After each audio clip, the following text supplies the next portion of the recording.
Oui, je vois qu'il y a des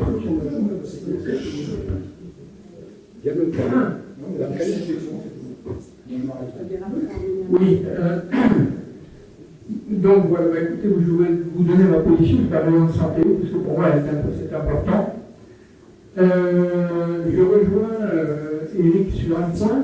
Jusqu'à maintenant, on parle beaucoup de la maison de santé en elle-même, et c'est très important pour beaucoup de choses qu'on a développées.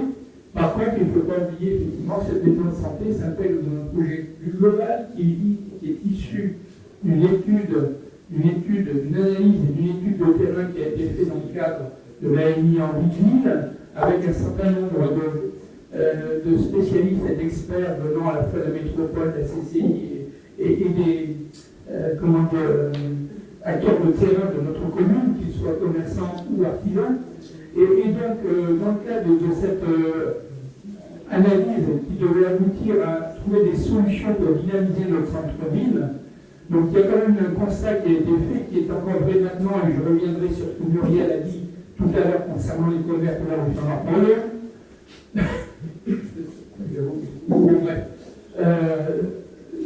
Sur le taux de vacances de notre commune, au niveau du commerce, c'est très faible. Donc c'est le temps de commerce s'arrête très vite derrière un commerce revient. Donc de ce côté-là, on a quand même une commune qui est dynamique, effectivement. Donc sur l'aspect, c'est un constat qui a été fait par, en Ville, et pour dynamiser le centre-ville. Et une des solutions pour dynamiser les centres-villes, c'est d'ajouter à proximité des commerces des services qui vont permettre d'amener du flux en centre-ville et à proximité des commerces. Et en fait, un des services principaux de proximité qui intéresse tout le monde sont des services de santé. Et effectivement, ça a été l'une des options qui a été proposée par Marie-Domine. Et en parallèle, justement, en parallèle, eh bien, se faisait sentir depuis des années un besoin pour une association professionnelle de notre commune de créer une maison de santé, une maison commune pour l'activité, leur activité, et faire en sorte qu'ils puissent mettre en commun des moyens, des surfaces, etc. D'accord. Et donc, pour cette solution de besoin, est née l'idée, effectivement, de créer une maison de santé en centre-ville. Et moi, je dirais, ce n'est pas la maison de santé du Maine-Nord, c'est la maison de santé du centre-ville de Maine-Nord. Pourquoi c'est la maison de santé du centre-ville de Maine-Nord? D'abord parce qu'elle a cette fonction qui est d'amener du flux. Donc elle va amener du flux dans la rue Fernand-Poriol, et ce qui est important, c'est du flux dans la journée, c'est-à-dire en continu. On va avoir des gens qui vont arriver dans la rue Fernand-Poriol. Le deuxième aspect important, et ça je me suis battu dès le départ pour qu'il y en ait, c'est qu'on ait un linéaire commercial en rez-de-chaussée. Pour moi, il est important ce linéaire commercial, parce que la rue Fernand-Poriol, c'est notre rue commerçante. Notre rue, c'est la rue historique, c'est une belle rue, c'est une rue, quand on rentre dans cette rue, on a une vision, vraiment une perspective qui est superbe, et c'est une rue qui mérite d'être dynamisée. Et donc, pour répondre à Muriel tout à l'heure concernant justement les frais de commerce qui sont effectivement vacants, effectivement, on est dans une période qui est très courte dans laquelle on a plusieurs commerces vacants. Il y en a plus que deux. Et je pense que dans les mois qui viennent, il y en a un qui va également être repris. Donc il nous en restera un vacant et un qu'on ne maîtrise pas parce qu'il appartient à du privé. Donc là, c'est le premier point. Par contre, je dirais que la dynamisation du centre-ville passe à la fois par les commerces, le fait que les commerçants se prennent en main et dynamisent eux-mêmes leur rue. Ça a été démontré dans le cadre du marché de Noël, où quand les commerçants ont voulu le faire, ils ont pu effectivement créer une véritable animation commerçante dans la rue. Et donc l'idée en fait de la maison de santé, c'est à la fois d'avoir une maison de santé de centre-ville et une maison de santé qui amène du flux pour les commerces et pour dynamiser la rue Clermont-Ferrand. D'accord? Et donc il y a cet aspect-là qui pour moi est très important, qu'il faut amener, je suis convaincu que ça peut marcher. Et pour répondre au problème des parkings, les problèmes des parkings, en fait, ce n'est pas, c'est pas un véritable problème. Dans la mesure où la maison de santé va réunir principalement des professionnels de santé qui sont actuellement dans un périmètre de moins de 1 km autour de la maison de santé. Donc ils sont en centre-ville. Donc en fait, vous avez des gens qui viennent déjà chez les professionnels en centre-ville et qui stationnent en centre-ville. Donc finalement, le problème du stationnement sera un peu d'impact. Voilà, donc pour toutes ces raisons, et encore bien d'autres, et je ne veux pas être plus long, moi je dirais que pour moi c'est un très beau projet, et je pense que c'est un projet auquel je crois et qui dynamisera le centre-ville. Voilà. Merci. Je passe la parole à Julien Bonino et ensuite on conclura pour passer au vote. Je vous remercie pour ton intervention parce que c'est justement une question que je vais te poser, parce que je crois que le travail de la CCI justement qui a approuvé justement cet aménagement en centre-ville pour le redynamiser, donc la politique que tu as menée, et je suis entièrement d'accord avec toi. Après, j'entends la position de Derrick que je ne comprends pas en fait. Je ne comprends pas parce que peu importe comment ça s'est monté, le résultat est là. Maintenant, on a un projet. On a un projet qui est bon pour la commune. Peu importe comment il s'est monté, il est bon là. En l'état actuel, il répond aux besoins de la commune, il répond aux besoins des médecins. Le plan de financement subventionné à 80% est positif. Qu'est-ce qu'il faudrait changer? On ne va pas refaire le projet juste parce que la méthodologie ne te convenait pas. La méthodologie répond aux besoins de la commune. Voilà. Il n'y a pas le mal mortel qui veut aller se soigner, il ne va pas se poser la question de la méthodologie. Quand M. Bouger n'est pas d'accord avec la méthodologie pour faire la maison de santé. Je ne suis pas d'accord. Elle est là, elle est bien financée, elle répond à un besoin. Il faut, pour moi, il faut la doter. Elle a toutes les vertus exposées ici par Philippe, je reviendrai là-dessus. Après, quand on a un projet alternatif, je veux bien l'entendre, mais il n'est pas entendable qu'on ne le dise pas. On ne peut pas crédibiliser votre position. Je suis d'accord, ok, il y a autre chose, mais dites-le. Dites-le, sinon, à quoi ça sert? À quoi ça sert? Répondons maintenant aux besoins des Valoriais, avec du rêve. Monsieur Bonino, je sais que vous êtes un peu autoritaire dans vos classes, mais je ne vous permets pas. Je suis désolé. Je ne vous permets pas. Non, mais par contre, je ne vous permets pas, moi non plus, de me dire ce que j'ai à faire. Voilà. Alors, je ne vous dis pas ce que vous allez faire, je vous dis ce que j'ai envie d'entendre. C'est pas pareil à l'issue de ce soir, ce que vous allez faire, parce que vous aussi, il va falloir que vous présentiez le projet. Donc, je n'ai pas. Il est là, je ne voulais pas poser une question.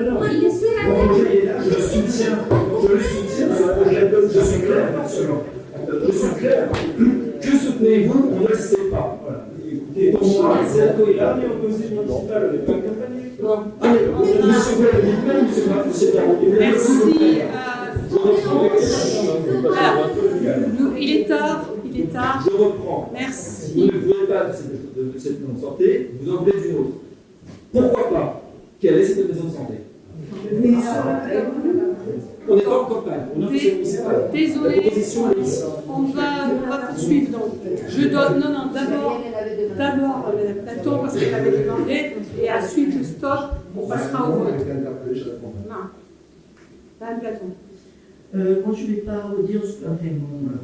J'ai entendu tout ce que dit Hélène, etc., tout ce qu'a dit Eric sur la participation. Mais de toute façon, que ce soit 4 ans de travail, que ce soit. Moi, je trouve qu'elle est excessive, cette maison de santé. Elle manque de modération dans les coûts. Vous avez voulu y mettre trop de personnel. Alors, au début, on n'a pas suivi. Moi, d'un coup, je pensais qu'il y avait un ostéopathe qui vous avait expliqué qu'on faisait 2 entrées. Là, j'ai retravaillé les plans, il n'y a plus d'ostéopathe, il y a quand même 3 escaliers. La maison de santé de Charlemagne me plaît nettement plus parce qu'elle est plus modeste. Donc, en fait, je trouve que ce projet est excessif. Et moi, quand on me dit, à l'échelon d'une citoyenne, quand on me dit on ne paie que 20% de quelque chose qui fait 4,4 millions, moi, je vous place au niveau de la France qui est dans des situations financières difficiles, les 4,4 millions, de toute façon, ce sont nos impôts. Que ce soit des impôts qui partent vers le département ou ailleurs, moi, je ne m'arrête pas à voir les financements en me disant ma commune n'a que 20%, et les 80%, ils peuvent être énormes en valeur. C'est le reste du département qui le fait. Non, moi je me sens partie prenante de la totalité, et ce projet, en totalité, il est trop cher et il est trop excessif. Il aurait fallu entendre tout ça, mais au début des 4 années, c'est pas parce qu'on fait 4 ans de travail que le travail est payé. Mais franchement, Madame Platon, c'est votre position. Cette maison de santé, elle a été travaillée avec les professionnels de santé.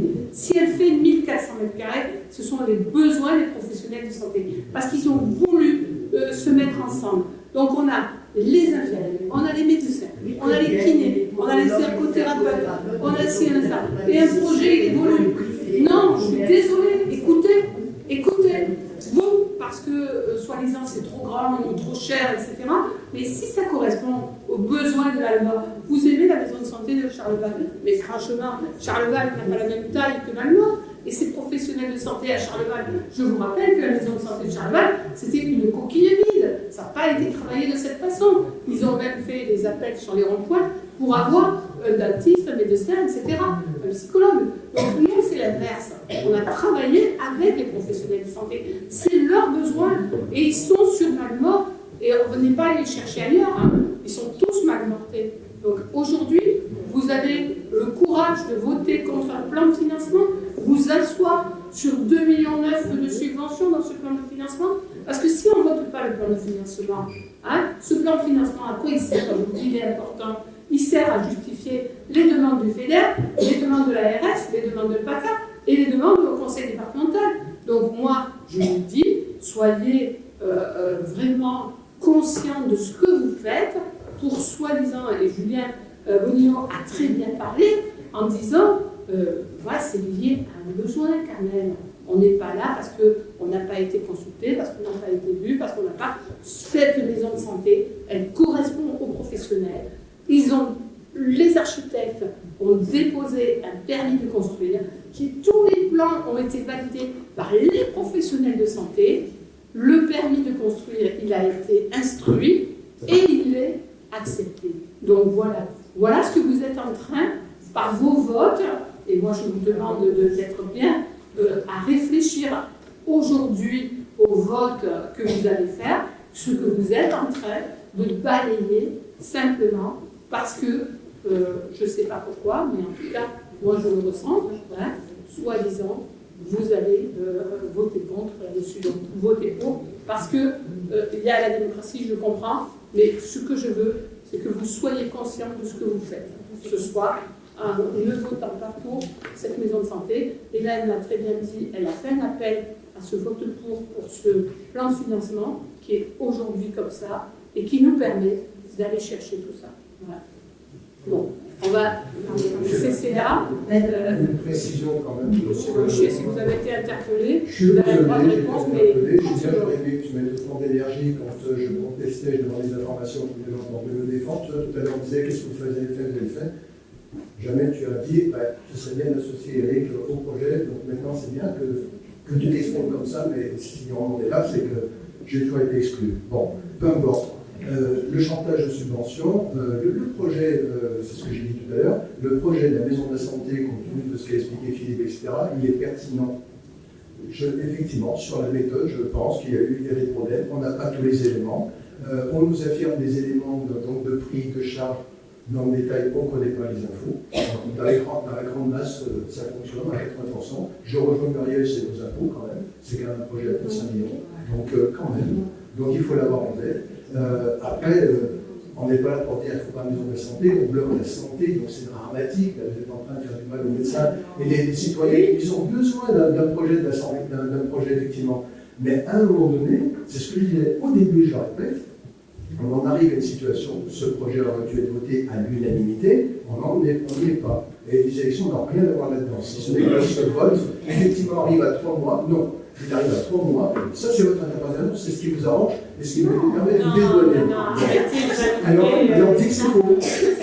Voilà. Ce que je dis, c'est que ce plan de financement, il est précis à ce jour et il a évolué depuis.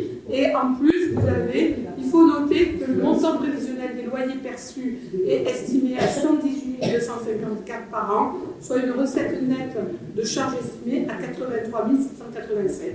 Donc vous n'avez pas voté l'emprunt, mais l'emprunt, c'était exactement cette somme-là. Hein. Maintenant, je vous demande de bien réfléchir avant votre vote. Est-ce qu'on a estimé des aléas aussi sur ce projet ou pas? Oui, j'ai entendu. Il y en a. Parce que quand on voit sur la maison de la santé les 350 000 € qu'on a payés en plus, moi je m'interroge, à partir du moment où on n'est pas associé à un projet, 5 millions et quelques, moi je m'interroge. Arrêtez. Mais par contre, c'est important de dire aussi qu'on n'a pas besoin de se dédouaner. On n'a pas besoin de ça. Tu parles des élections alors, c'est bon. Mais écoute, prends-le là aussi comme tu le souhaites, mais en tous les cas, nous n'avons pas besoin de nous dédouaner. C'est un bon projet, c'est un bon financement et c'est une nécessité sur la commune. Les services rendus aux citoyens ne seront pas les mêmes dans une maison de santé privée et voilà, nous sommes d'accord. Donc, les conséquences d'un non-vote, je pose la question à Madame le maire. Quelles sont les conséquences, Madame le maire, d'un non-vote pour cette maison de santé aujourd'hui? Ils sont dramatiques. Ils sont dramatiques pour les professionnels de santé. C'est clair. Ce non-vote de ce plan de financement, je vais vous le dire, il engage la maison de santé sur toutes les recherches de subvention que nous avons faites. Ce non-vote, il ne permettrait pas de poursuivre au niveau de la construction, alors que le permis de construire est validé et non attaqué. Et ce non-vote donnerait en fait encore beaucoup trop de temps à tous les professionnels de santé qui ont passé leur temps dans ce travail. Parce que les 29 réunions que je vous dis, il y en a à peu près 25 où c'était les professionnels qui venaient en réunion avec IMOCA, etc. et qui ont travaillé, que ce soit le concept, ou que ce soit les plans, ou que ce soit l'évolution, parce qu'à un moment donné, et elle a raison quand elle dit qu'il y avait 2 entrées parce que les ostéopathes devaient être là et l'ARS demandait ça. S'il y a des évolutions dans ce sens, c'est parce que les ostéopathes sont partis, mais pour autant, ils ont retrouvé les professionnels de santé à travailler avec les plans et des raisons d'autres professionnels pour rentrer dans cette maison de santé. Moi, ce que je vous dis, et si je me suis battue pendant tout ce mandat pour cette maison de santé, c'est parce qu'il y en a besoin, que c'est un bien public, qu'on est dans une maison de santé accessible à tous, et ça je le redis, c'est vraiment essentiel, hein. Eh bien, votre vote contre cette maison de santé engage tout le travail des professionnels énorme depuis 4 ans, leur espoir d'en avoir des conditions de travail autres que ce qu'elles sont, parce que je suppose que quand vous allez chez le médecin et que vous avez une salle d'attente qui est un couloir où il n'y a même pas l'accessibilité, où il y a une violence incroyable, au point qu'il a fallu que je donne au médecin le numéro personnel de mon chef de police municipale au cas où ils aient une agression. Donc ils vont rentrer dans des locaux où justement toute la sécurité est pensée, ils vont rentrer dans des locaux où c'est accessible, ils vont avoir des salles communes de travail par rapport à ce concept de soins partagés, et ils vont travailler ensemble. Qu'est-ce que les médecins ne veulent pas aujourd'hui? C'est être tout seul à la merci de moindre dingue qui va les agresser. Et franchement, moi j'ai vécu une agression chez les médecins et c'était plus violent que ce que je peux vivre en commune. Pourquoi est-ce que j'ai donné le numéro de la police municipale? Pour ça. Et les minimiser. Mais bon, on ne peut pas continuer comme ça. Donc moi je dis à un moment donné, réfléchissez à ce que vous faites. Aujourd'hui, tout à l'heure, nous avons eu un vote contre par rapport à l'emprunt. C'est votre affaire, vous avez dit, c'est grave, mais c'est comme ça. Là, sur la maison de santé, je demande à mon groupe majoritaire de nous suivre par rapport au travail que nous avons fait. S'ils ne suivent pas, je prendrai les décisions derrière ce vote contre. Puisqu'il y a interrogation et doute, pourquoi ne pas repousser cette délibération en janvier. On peut pas. Moyennant un temps d'échange et de travail de fond sur ce dossier. Alors, moi, tu vas me dire que vous avez fait l'énormément de travail, tu ne veux pas le faire. Alors, tu nous donneras la réponse. Mais moi, je trouve que ce serait pertinent de faire un travail de fond. Mais le travail de fond, il a été fait. Et là, par Le contre, permis de construire a été déposé. Éric, si vous voulez, on fait une suspension de séance de 5 minutes avant. D'abord, je voudrais savoir ce que tu veux changer. Mettre un bateau. Oui, Mais qu'est-ce c'est que terminé, tu veux quoi. changer à cette Non, mais voilà, moi je fais une proposition que je fais si vous avez encore, mais je vous dis que réfléchissez au vote que vous faites. Ce que je veux changer, moi, je pense qu'un projet comme ça, on pourrait être tout autour de la table. Alors, on aurait dû être tous les élus. Alors, on va parler de la méthode. Moi, je parle du projet tel qu'il est. Voilà, Qu'est-ce que tu veux changer? Alors, on a encore changé, besoin d'informations. Je peux le faire au PC, je regarde les informations. Non, tu as tout, c'est pas vrai, tu as tout là. Tu as tout dit, tu n'as plus le droit de dire ça. Sur le projet qui t'est présenté, sans parler de la méthode, sur le projet tel qu'il est là sur la table, qu'est-ce que tu changes? J'ai déjà dit que sur le principe projet de la santé, il était pertinent. Mais tout le travail qui doit accompagner, parce qu'en argument sur ce projet de la maison de la santé dans ce ville, sans avoir travaillé sur tout le reste. C'est une non-réponse, Eric. Je ne réponds pas. Tu ne réponds pas. Juste une petite précision. Et pour terminer, pour faire en sorte que les débats soient apaisés, je pense qu'on aurait discuté, travaillé avec les professionnels de la santé, l'ARS dans le détail. Je pense que ce projet recevrait peut-être un peu plus d'adhésion. À un moment donné, là, vous vous excitez maintenant parce que vous voulez qu'on vote pour un projet sur lequel on n'a pas été associé à sa conception. Et là, Arrêtons de regarder son propre nombril sur un truc. Non, mais pour toi, moi, ce que je travaille, c'est pour les professionnels. pourquoi on n'associe pas les gens alors? Pourquoi on n'a pas fait de Mais les professionnels? combien de questions on a eu 29. Alors, ta frustration d'avoir été sorti des questions. Ah oui, non, mais attends, et j'avais mes raisons, donc on ne va pas aller là-dessus. Bon, je propose. Une précision de la santé, la chose qui a été faite n'est pas encore purgée, qui sera jugée au mois de juin, Madame le maire. Je vous le rappelle. Alors, je vous rappelle que nous avons une expertise d'ailleurs. Il y a une expertise en plus. Non, mais une expertise qui donne un rapport et qui nous permet de poursuivre les études complémentaires et la Le commission. pré-rapport n'est pas encore validé par toutes les parties, donc il nous permet de... Jusqu'au 5 janvier, mais ça nous serait tardé. Hein, voilà. Et donc, le recours sera jugé par le Monsieur- tribunal au premier semestre. Monsieur Faro, on sait que vous avez fait un recours pour faire ralentir le chantier, ce que vous avez réussi à faire, puisque nous devions nous dérouler en juillet. Mais bon, voilà, je pense que c'est pas très. Merci de... Non, mais c'est. Oui, bien sûr, mais c'est pas très honorable. Alors moi, ce que je pense non favorable, c'est vraiment l'emplacement. Pour qu'elle prenne toute sa valeur, parce que je suis totalement pour la maison de santé, c'est très très bien pour le village, c'est très très bien pour les malnortés, mais l'emplacement est totalement nul. Parce qu'il n'y a pas de parking, il n'y a pas de possibilité. On a déjà parlé, on connaît votre position de toute façon, on connaît. Allez, là, on va seulement s'il n'est pas bon à ce lieu-là, toi, ou le même Merci. Non, mais. Pour le moment, je ne peux pas préciser un emplacement, mais celui-ci ne convient pas du tout pour les commodités techniques. La CCI et l'ARS sont des incompétents, on aurait dû les dès le départ. Alors, on se calme. Je pense qu'avant de passer au vote, je rappelle l'importance de ce rapport et je pense que tout le monde a la conscience. Maintenant, vous êtes dans le libre arbitre de votre vote et ce que je veux, c'est que vous ayez les conséquences de vos actes. Voilà. Donc, on va passer au vote et on va le dire. Dans le sens de Philippe, parce qu'il a dit des choses importantes quand même. Le projet, il est un projet, il est au centre-ville. Il faut voir ça d'une manière globale. Le centre-ville est un parti important et il faut le voir sur le long terme. C'est la première pierre, la maison de santé, mais on peut voir qu'après le parking, le collège, tout ça, je n'en ai parlé tout à l'heure, c'est ce qu'il faut voir. Il faut voir un peu plus loin. Merci, Gérard. Alors, on passe au vote. Allez, pas de commentaires derrière le vote. On vote qui est contre. Donc, nous avons contre l'équipe de M. Farou. Nous avons Mme Platon. Nous avons M. Bruchet. Nous avons M. Castagnier. Non, t'as oublié encore. Qui j'oublie? Pardon. Mme Dufay. Non, Poussin.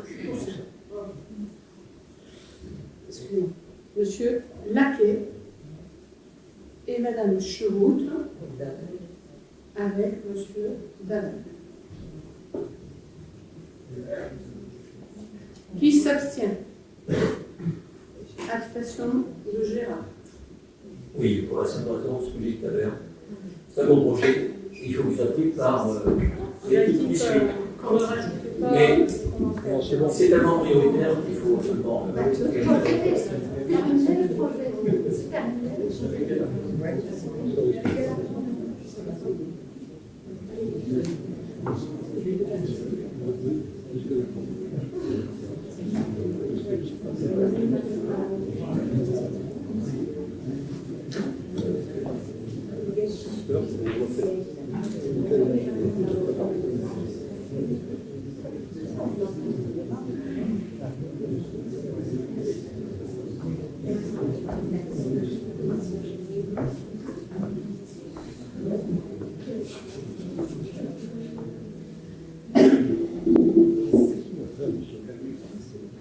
Quand je disais les conséquences de vos actes, nous l'avons là.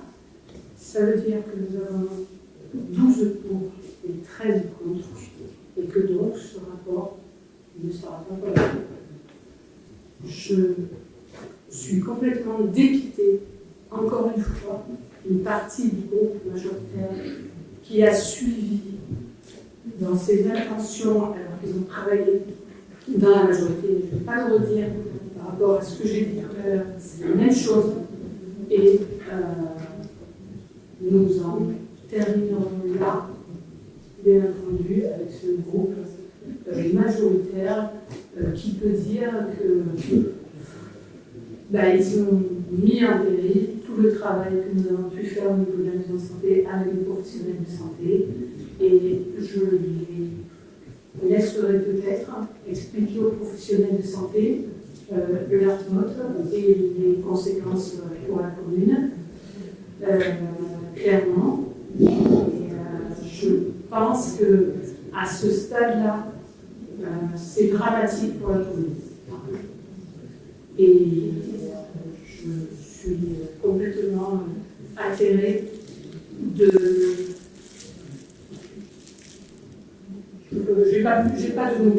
J'ai plus de mots par rapport à une équipe qui a pu travailler avec moi pendant 4 ans et qui, pour des raisons, et je le redis, des raisons d'intérêt futur, et même si M. Gaucher dit que ce n'est pas lié aux élections, d'intérêt futur, et ça je le clair, pour avoir leur place dans une liste à venir, sont capables de renier le travail qu'ils ont fait.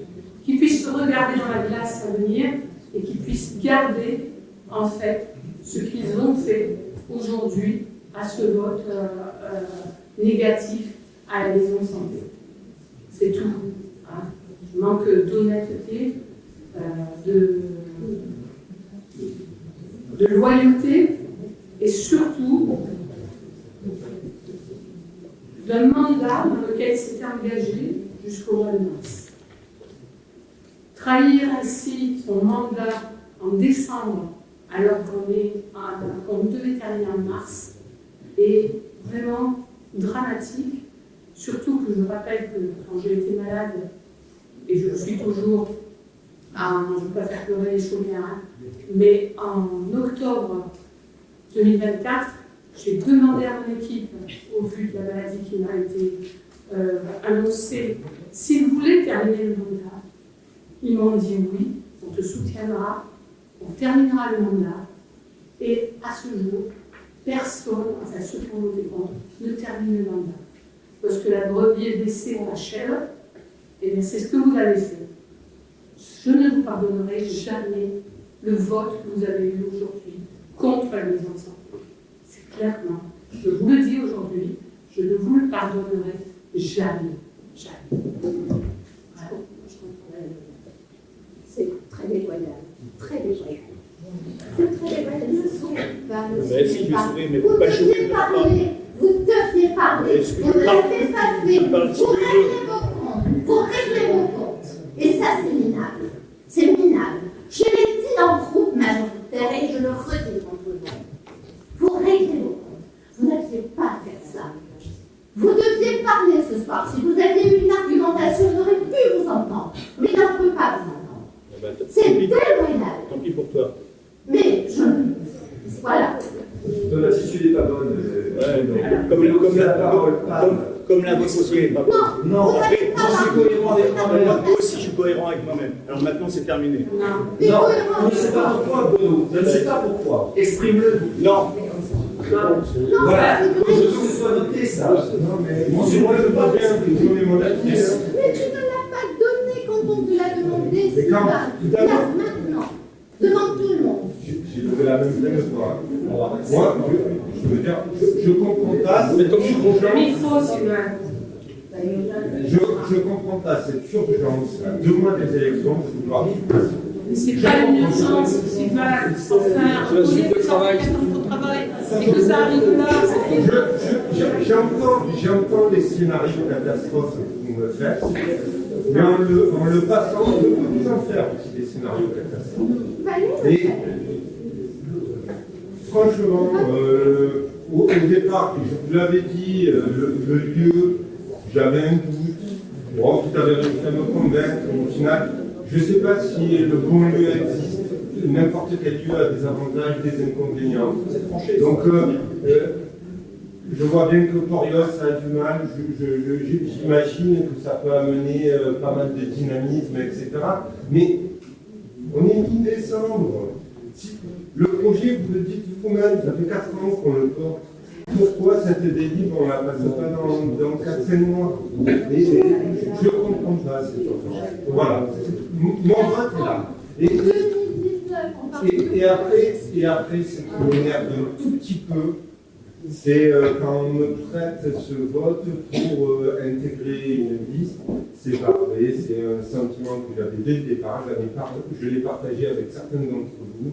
Et sincèrement, c'est pas de partir ailleurs ou quoi qui. Personne ne m'a rien imposé. Voilà. Je vous ai dit que. Après, vous pouvez me dire toute votre. Mais non, mais on a entendu. Voilà. Bon, on va arrêter là le débat pour passer à la suite parce qu'on n'a pas fini et c'est très très tard. On savait ce rapport et il y avait beaucoup de rapports et en tout cas il y a beaucoup d'amertume et on ne peut pas dire n'importe quoi quand on est élu. Donc je passe la parole à M. Bondolin pour le rapport 26. On va aller assez vite. Oui, ça va être très vite. C'est l'occupation du domaine public communal. C'est la pose de 2 bornes sur le parking de la maison des associations, qui sont donc c'est une convention d'occupation du sol pour la société Isaviam Métropole. Voilà. On autorise Madame le maire à signer la convention et effectuer toutes les démarches nécessaires. Voilà. C'est tout. C'est les bornes qui sont déjà posées. C'est juste une convention. On passe au vote. Qui est contre? Qui s'abstient? Unanimité. Je présente le rapport 27 qui est une acquisition de parcelles suite à une préemption SAFER. Vous connaissez notre politique agricole, la terre aux agriculteurs. Donc on est dans des veilles au niveau des achats lorsque soit il y a une division des parcelles et du remembrement, soit lorsque ce ne sont pas des agriculteurs qui achètent. Et donc là, nous avons mis une alerte à la SAFER et qui, du coup,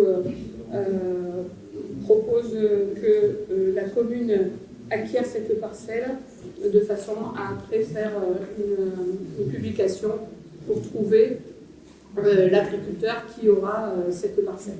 Donc il s'agit de dire que la commune se porte candidate pour cette acquisition, d'approuver l'acquisition de la parcelle pour 5 644 €. Indiquer que les frais de notaire et les frais de portage sont à la charge de la commune. Autoriser Madame le maire à signer tous les documents se rapportant à l'acquisition de la parcelle. Vous avez le plan de la parcelle. Vous voyez bien en jaune que la parcelle couperait toute une unité de parcelle et que ça, ce n'est simplement pas possible.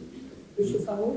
Oui, j'aimerais savoir, je n'ai pas vu d'affichage, alors vous dites que ça va être fait, mais normalement, la publicité concernant ce genre de dossier doit être faite avant, semble-t-il. Non, mais après le fait qu'on dise que, que la SAFER, que la commune préempte à la demande de la SAFER, et après il y a affichage de cette parcelle aux agriculteurs pour trouver les intérêts. Non, ça c'est quand il y a une autre vente. L'inverse existe aussi, mais pas lorsque c'est une préemption commune. L'affichage qui se fait au niveau SAFER, là par exemple on en a deux en affichage, vous pouvez voir là-bas, c'est lorsque c'est la SAFER qui vend. Et elle fait appel aux agriculteurs pour la.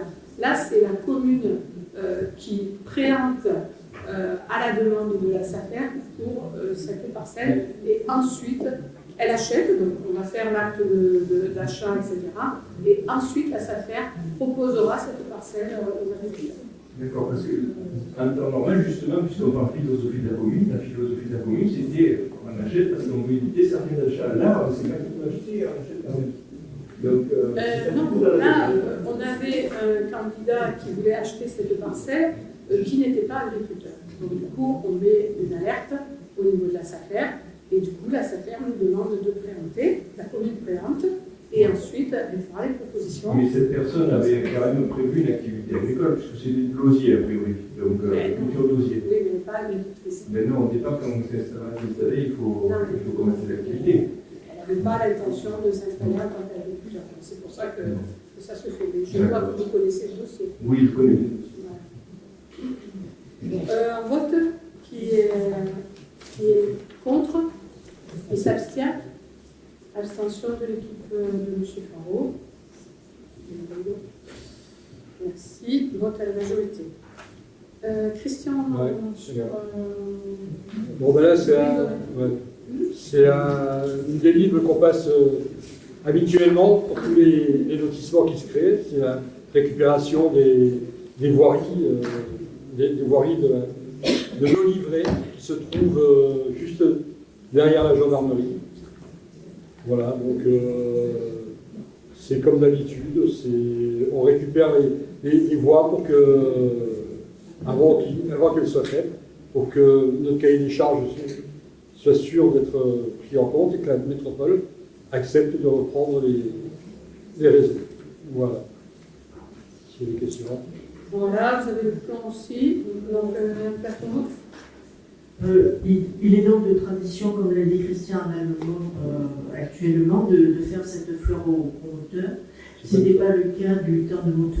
Comte. On attendait un petit peu de voir, avant de prendre à la charge une nouvelle voirie supplémentaire, d'autant plus que cette voirie, elle n'est pas la reprendre, c'est pas justifié parce qu'elle n'a pas un intérêt public puisque c'est pas une voie traversante. Et je m'interroge aussi sur la participation au vote d'Éric, qui est en tandem avec M. Martinelli concernant ce lotissement. Je peux répondre pour le fait de. Avant, on ne reprenait pas les voies, mais avant, on gérait l'eau, l'assainissement. Maintenant, c'est la métropole qui gère tout ça. Et si on attend, eux ne reprendront pas les voies. Ils ne reprendront pas les voies. Parce que, et en plus, maintenant, il y a un cahier des charges que doivent respecter les promoteurs et qui respectent s'ils veulent justement que ces voies soient reprises. Mais nous, si on ne leur dit pas qu'on va reprendre les voies, on n'a aucun moyen de pression sur eux. Et il y a beaucoup de promoteurs, les anciens lotissements, quand vous voyez qu'on a dû changer les lampadaires dans certains lotissements qui étaient presque neufs, Ça veut dire qu'ils étaient considérés comme les plus mauvais du village. Voilà. Je préfère que ça soit fait avant et qu'on ait la main dessus et qu'on puisse gérer. Là. Un peu incompréhension de ce que vous demandez par rapport au vote de M. Gaucher. Est-ce que M. Gaucher voulait justifier? Non, j'ai rien à dire, c'est sans objet. Là, c'est une voirie, le projet, là-dessus. Vous n'êtes pas dans la société? Non. Là, non. Très bien. Rapidement, puisque je rejoins Muriel Platon sur sa position, contrairement à ce qui a été dit, ça peut se faire. Légalement, au contraire, ça se fait dans beaucoup d'endroits. Il est hors de question pour nous de faire encore un cadeau au promoteur et de récupérer le bébé avant même qu'on sache s'il est correctement fait, si tout est fini correctement, s'il n'y a pas eu de soucis particuliers. Voilà. Je pense qu'il faut arrêter cette politique-là. Avec le chantage de soi-disant, il faut monter une association et une assurance qui coûte 200 € pour les copropriétaires. Franchement, c'est secondaire. C'est un coût important pour la commune et donc pour nous, c'est long.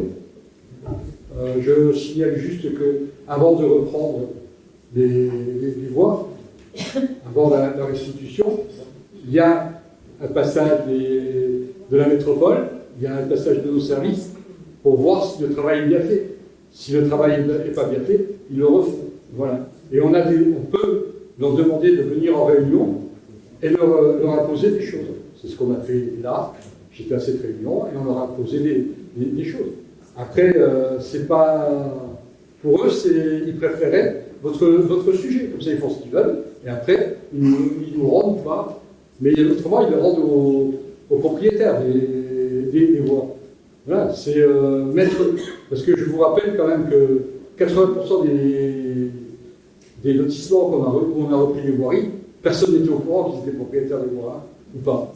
Ils ne savaient pas. Il n'y avait aucune association, ou très peu, sur le cas. Donc voilà, c'est un flou absolu et voilà, on remédie à ça.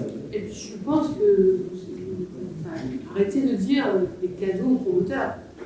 C'est le contraire. Le promoteur, il fait je ne sais pas si vous avez vu le chantier de l'Olivier avec le travail du pluvial et les engins dans les exigences du pluvial là-dessus, parce que c'était un peu en contrebas et que justement il y avait un travail de pluvial phénoménal. Si vous avez suivi le chantier, vous voyez ce que ça donne. Et pour la commune, enfin, et les gens qui vont habiter là, c'est la distribution du courrier à porte-à-porte, c'est l'entretien de la rue, c'est le passage de la balayeuse, c'est la patrouille de police municipale, c'est l'intervention sur les réseaux publics. Mais tout ça, c'est vraiment nécessaire. On ne va pas faire des quartiers avec des portails sécuritaires et des copropriétés dans tout le village de Val-d'Or. Donc si on exige ça avec le cahier des charges avant et qu'après on récupère, ce n'est pas des cadeaux aux promoteurs, quoi. C'est vraiment, vous êtes en dehors de la réalité de vie après au quotidien d'un village. Voilà. Mais nous, on le ferait après. Mais après, c'est lorsque les travaux sont achevés quand même. Il y en a qui le Il y a une font. Pourquoi nous, on le ferait pas? Mais après, une délibération. Bon, en tout cas, c'est après les travaux, et les travaux doivent être vérifiés par la métropole. On passe au vote. Qui est contre? Donc l'équipe de M. Faro et Mme Platon. Qui s'abstient? Abstention, donc vote à la majorité. Merci. Zulika et Virginie, vous voulez passer l'attribution de la subvention à Provence Habitat? Donc, vous avez l'attribution de subvention à l'office public de l'habitat dans OVH pour la réalisation de logements locatifs sociaux. Donc, dans le cadre de ces compétences en matière d'action en faveur du logement, la commune est sollicitée par OVH en date du 23/10/25 pour le versement d'une subvention foncière.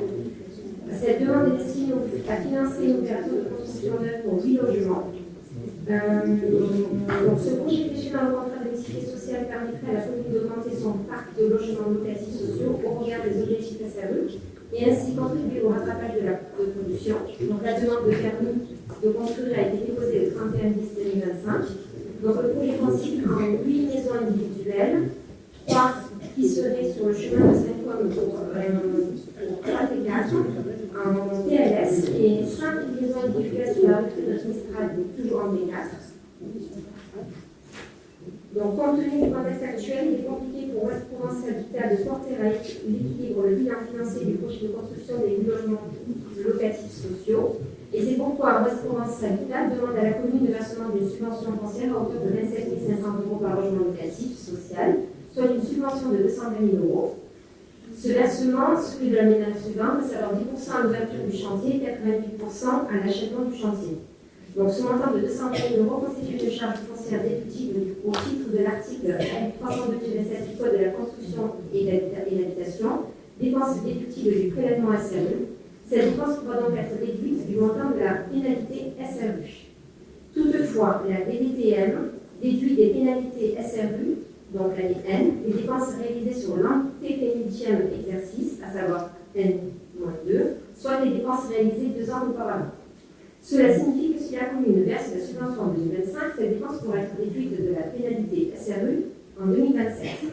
Après l'avis de la commission urbanisme du 27 novembre 2025, il est proposé aux membres du conseil municipal d'attribuer à OPH une subvention d'un montant de 220 000 € au titre de la surcharge foncière pour l'opération de réalisation de ces 10 logements locatifs sociaux et de fixer le versement de la subvention comme suit, 10% à l'ouverture du chantier et 90% à l'achèvement du chantier, de dire que les crédits sont inscrits au budget de la commune, de prendre acte que les dépenses précitées exposées par la commune au titre des subventions foncières mentionnées à l'article L 2254-1 du Code général des collectivités territoriales pour la réalisation de logements sociaux seront déduites du montant du versement imposé par l'article L 302-7 du Code de la construction et de l'habitation pour les années à venir.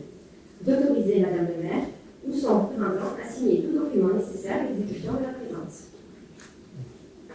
Des questions sur cette délibération? Nicolas? Oui, je voudrais savoir combien le micro actuellement sur le micro qui est là. à combien est la pénalité sur la loi? La pénalité actuellement est à 180 000. Non, mais à 180 et on déduit les mitrailles et cette année, il s'est maintenu parce que la déduction, justement, n'avait pas engagé autant. C'est quand même c'est avec les déductions. Oui. Oui. On a 50 000 cette année parce qu'on a réduit 130 000. Les autres années, c'était 4 ans qu'on n'avait pas été pénalisé, on avait engagé les 180 000 régulièrement les autres années. Et là, si on a eu 50 000 cette année, c'est parce que justement, il y avait une aide d'Enedis sur les petites frais qui n'a pas pu être pris en compte, etc. Et sinon, on tient toujours les tableaux pour arriver à zéro, de façon à ce que ce qu'on engage par rapport à ces logements sociaux, on puisse le déduire de la pénalité. Donc, si on leur donne pas cette subvention, là, on est à 50 000, c'est ça? Non, parce que ça, c'est comme on l'explique, cette subvention, elle arrivera dans la pénalité SRU de N+2. C'est pas là. C'est pas là. Alors, je prends un exemple. On ne fait pas les logements sociaux, on abandonne certains projets, on n'a pas notre quota de logement. Là, on a 180 000 de pénalité. Notre bilan triennal est revu tous les 3 ans. Donc, si on n'arrive pas à notre bilan triennal ou qu'on ne montre pas le bon vouloir de la commune d'avancer dans ces logements sociaux, nous pouvons avoir des pénalités x2, x3, x4. C'est ce qui arrive à certaines communes qui ont une volonté négative de faire des logements sociaux. Il y en a qui ont des pénalités jusqu'à plus de 1 million d'euros. Donc nous, on a 180 parce qu'on a toujours montré notre bonne volonté et décliner tout ce qu'on fait à mesure pour cela. Donc on n'a pas de majoration.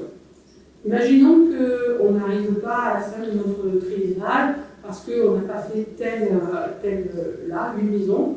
Du coup, c'est 8 qui manquent parce que c'est pas facile. Hein. On est sur les rénovations, les conventions, les constructions. Eh bien, le préfet, en avril 2026, puisque notre triennale s'arrête là, il va réunir l'équipe qui travaille du social au logement social et les dire, bon, maintenant, montrez-moi ce que vous avez fait. S'il estime qu'on n'a pas assez fait, il nous mettra une majoration. Donc, on peut avoir l'an prochain, par exemple, ou dans 2 ans, 400 000 de pénalités. Ce qui arrive régulièrement à pas mal de communes. Et du coup, ce qu'on engage là, on le déduit. Imaginons qu'on ait 400 000 dans 2 ans, si on a engagé 200 000 là, on n'aura que 200 000 de pénalités. Mais imaginons qu'on fasse quand même les 8 logements sociaux sans subvention. C'est pas possible de faire. On ne peut pas. Là, le bailleur, s'il le demande, énorme. Le bailleur, s'il le demande, c'est qu'il n'arrive pas à l'équilibre de truc alors qu'il a le terrain. Donc c'est là qu'on s'aperçoit que l'exigence sur une année morte, elle est très très difficile parce qu'on est dans des catégories où justement il ne peut pas aller chercher telle subvention, il ne peut pas monter ses loyers dans une fourchette parce qu'on est tendu, donc on est à tel niveau, etc. Donc là, s'il nous fait ce plan de financement et qu'il nous demande cela, c'est parce qu'il n'arrive pas à réaliser des maisons telles qu'il le propose en bande, de qualité et correspondant à ça. Et parce que c'est un petit effectif aussi. C'est plus facile sur des grandes dimensions. Et là, on est sur des petites et du coup, les exigences sont... Parce que si je comprends bien, c'est la quantité de logements sociaux qui fait baisser notre pénalité. Ce n'est pas le montant des subventions qu'on donne. Donc, si aussi, c'est lié aussi. Parce que si on ne donne pas ces équilibres-là, on ne les déduira pas de notre pénalité. Et si on ne donne pas, on n'aura pas ces 8 maisons. Donc, on n'aura pas le quota, donc on n'aura pas montré qu'on avance petit à petit, et on aura une pénalité qui est grandie. En fait, c'est très complexe. Et une fois qu'on a toutes ces arcanes de comment ça se passe, eh bien, on a des stratégies pour des logements sociaux et des accompagnements au logement social. Islam, ça devient une habitude systématiquement de rallonger pour les bailleurs sociaux une somme. Et si on ne la donne pas, qu'est-ce qui va se passer pour eux? Ils annulent le projet et c'est le projet qui peut repartir avec un autre bailleur social. Ou pas. Non, parce que là, ils sont propriétaires du terrain. Donc en fait, ils peuvent leur proposer quelque chose qui rentre dans leur prix. Non, parce que du coup, ils ont bien fait leur business plan et ils n'y arrivent pas. Avec le terrain qui leur appartient. Donc en fait, c'est là qu'on compte. Et en effet, Justine a raison. Il y a simplement, quand on arrive en 2014, les projets que les promoteurs font avec 50% de logements sociaux, ils y arrivent. Depuis, on décline bien qu'ils n'y arrivent plus. Parce que, de toute façon, ce n'est pas les promoteurs, c'est le coût de l'immobilier, c'est des projets de qualité qu'on demande, c'est du coût du foncier, etc. etc. Et on est tout le temps dans un accompagnement, alors plus ou moins, parce qu'il nous montre bien le projet et le fait qu'il n'y arrive pas. Si on n'accompagne pas, ça ne se fait pas. D'autres questions? Oui, moi c'est simplement une petite remarque dans plusieurs rapports sur les logements sociaux. Je reviens à ce que je disais tout à l'heure, c'est avoir une approche globale sur le moyen et le long terme, en intégrant bien sûr construction, rénovation. C'est prévu tout ça ensemble et qu'on ait une vision un petit peu plus. Je pense qu'on l'a parce qu'ils ont travaillé dessus, mais on ne la connaît pas.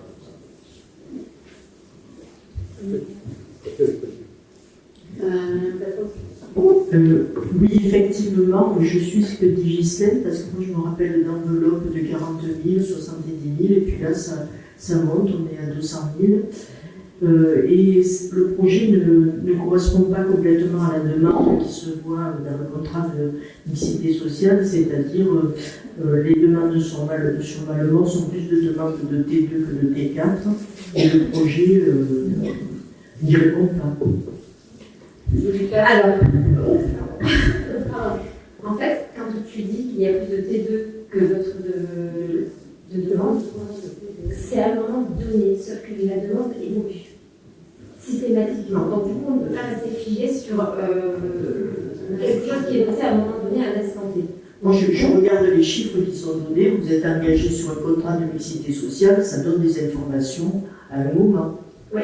Alors après, vous avez bien donné des chiffres. Hein, alors aujourd'hui, ça alors oui, ils sont où ces chiffres alors d'aujourd'hui? Moi, je regarde les données sur Malbord, c'est des demandes. Nous, on n'a pas des chiffres, on a des gens face à nous. Oui, d'accord. C'est subjectif. Non, alors pas du tout. Pas du tout. Voilà. Les demandes. Non, les demandes, c'est chiffré, donc du coup, c'est factuel, et on sait le prendre par jour. On passe au vote. Hein? Donc, qui est contre? Qui est contre? Donc, Mme Platon. Qui s'abstient? L'équipe de M. Carreau. Donc, ce passage à la majorité. Bon, je vais donc laisser pour les rapports suivants, je reviendrai en fin des rapports que vous allez traiter de 30 à 35, mais laisser la présidence à M. Brondolin pour éviter tout conflit d'intérêts et je vais vous quitter, sortir, mais ne vous inquiétez pas, je reviendrai.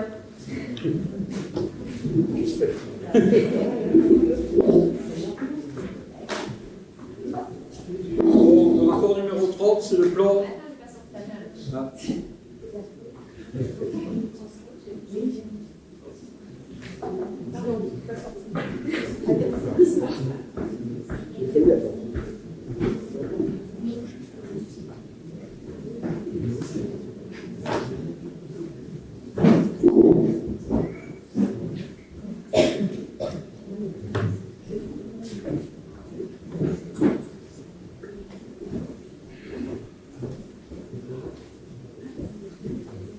Voilà, je peux y aller. Donc, le rapport numéro 30, c'est le plan local d'urbanisme de Malmort, avis favorable à l'approbation de la modification. Alors, je vous signale juste que ce rapport n'a rien à voir avec le permis de construire qui a été déposé pour l'écoquartier, qui lui sera géré par la prochaine équipe. Voilà, il sera... Voilà. On ne signera rien sur ce projet, sur le projet de l'écoquartier, avant que la nouvelle équipe soit là. Bon, par délibération du 6 décembre 2023, la commune de Malmort a sollicité l'engagement de la procédure de modification numéro 3 de son PLU auprès de la métropole Aix-Marseille-Provence. Par délibération le 7 décembre 2023, la présidente de la métropole a engagé la procédure numéro 3 du PLU de Malmort. Donc, les objectifs poursuivis par la modalité de concertation, c'est l'ouverture à l'urbanisme de ces zones, a été justifiée par délibération urbaine du 10 octobre 2024 du Conseil métropolitain. La saisine de l'autorité environnementale, le projet a également été modifié par l'autorité environnementale de Provence-Alpes-Côte d'Azur par courrier le 28 février 2025. Donc il y a eu un enquêteur public qui a été nommé. L'enquête publique s'est déroulée du 2 juin au 4 juillet 2025, soit pendant 33 jours. Pendant la durée de l'enquête publique, le public a pu formuler ses observations en proposition, par voie électronique ou en venant voir ou en venant sur le cahier qui était à la mairie et écrire comment c'est fait. Bon, durant cette enquête, 96 contributions ont été reçues, dont 83 sur le registre numérique et 16 sur le registre papier. En date du 15 juillet 2025, le commissaire enquêteur a remis son procès verbal de synthèse, conformément à l'article du Code de l'environnement. Le commissaire enquêteur a rendu son rapport et ses conclusions motivées le 8 août 2025. L'avis formulé est favorable, sans réserve. Le commissaire enquêteur recommande de prendre en compte les avis émis par la PPA.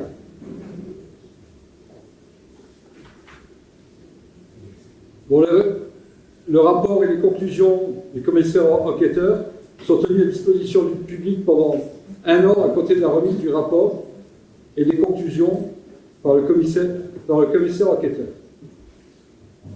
À la métropole Aix-Marseille-Provence, service urbanisme secteur nord, division urbanisme ADS Salon, Salon de Provence.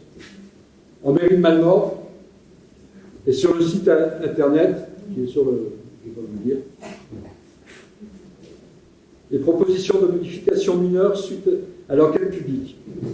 Le dossier a fait l'objet d'une évolution prenant en compte l'avis de la DDTM consistant à densifier de manière mineure le projet Habitat.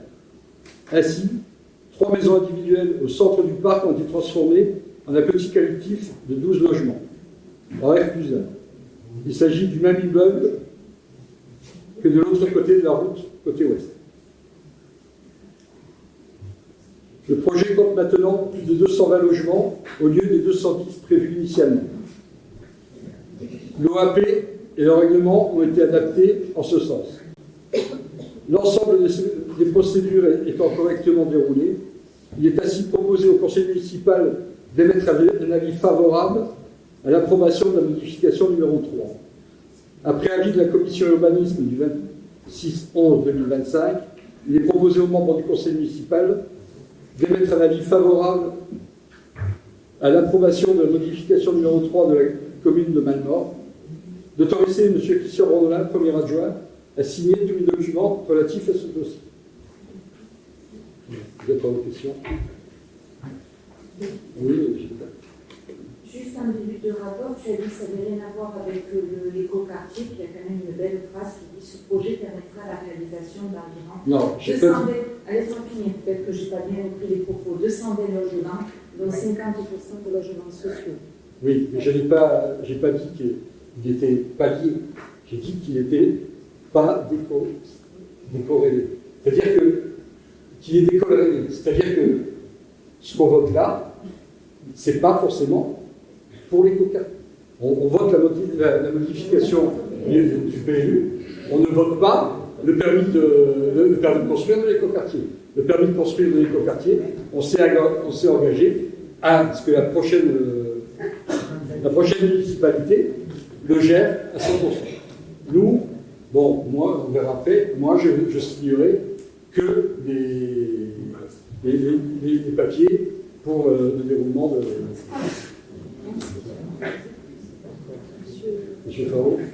Oui. Alors nous, on a un peu travaillé sur le dossier. Et il apparaît que le projet réel, il est plus long que celui qui est présenté, puisque le Conseil entend parler d'environ 220 logements. Or, dans les annexes, il y a marqué 228 logements, 1595 m² de tertiaire et environ 20 000 m² de surface de plancher, avec la création d'une voie traversante structurante et d'un chantier étalé de 4 à 6 ans. Il y a un décalage permanent entre le projet raconté et le projet réellement constaté et contractualisé. Il y a eu une urbanisation qui est décidée sans les études indispensables. Une étude de trafic qui est obligatoire. Une étude de capacité des réseaux qui est obligatoire. Une étude sur les écoles, les crèches et les services publics concernés qui est aussi obligatoire.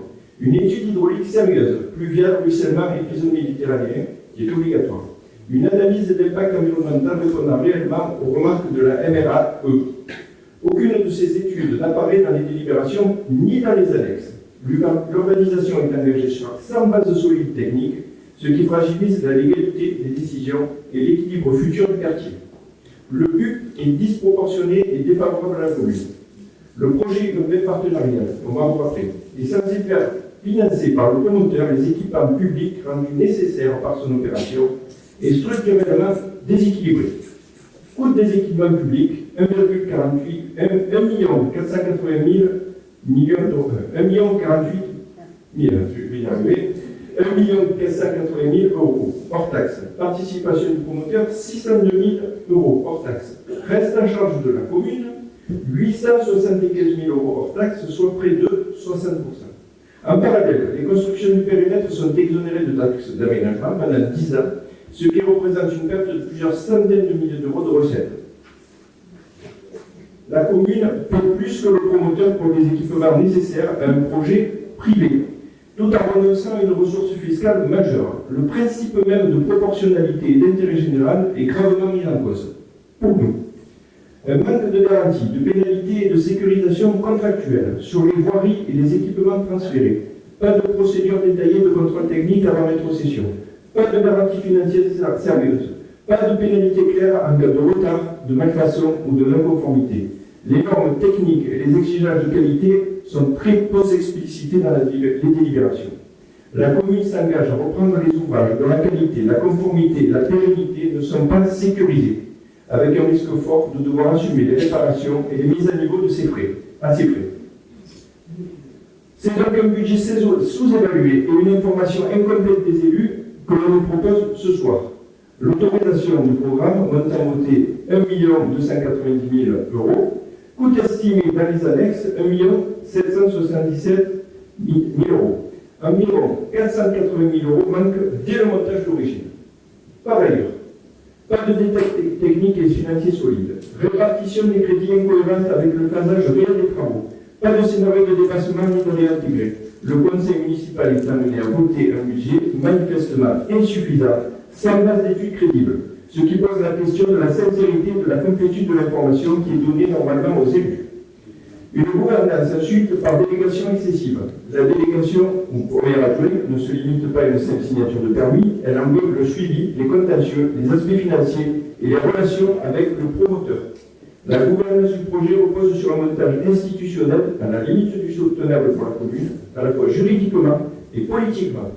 Il expose à des décisions et à contestation. Donc, en conclusion, eu égard à tout ce que je viens de vous présenter et de vous annoncer, nous voterons contre les délibérations qui s'annoncent. C'est bien, vous avez pris 3 délibérations en même temps, ça vous choque. Donc, ce que je veux juste vous dire, c'est que tout ce que vous avez dit, qui n'a pas été fait, s'ils n'ont pas fait toutes ces études, excusez-moi, ils ont posé un permis de construire, et dans le permis de construire, je pense que toutes ces études sont obligatoires. Donc, ils ont travaillé, ils ont fait leur travail. Je pense que dans le permis de construire, tout ce que vous avez signalé là, ça fait partie. Le but, vous êtes d'accord bon, on en parlera après, je vous donnerai une question après. Juste par rapport à ce qui a été dit, donc l'enquête, l'information du public, on va dire, le projet n'est pas soumis à étude d'impact. Il a été soumis à l'avis de l'autorité environnementale dans une procédure qui s'appelle cas par cas. Les études ont été produites, on avait accès, je les ai récupérées, elles étaient publiques. Par contre, ces problèmes, elles sont au niveau d'un cas par cas et pas au niveau d'une étude d'impact.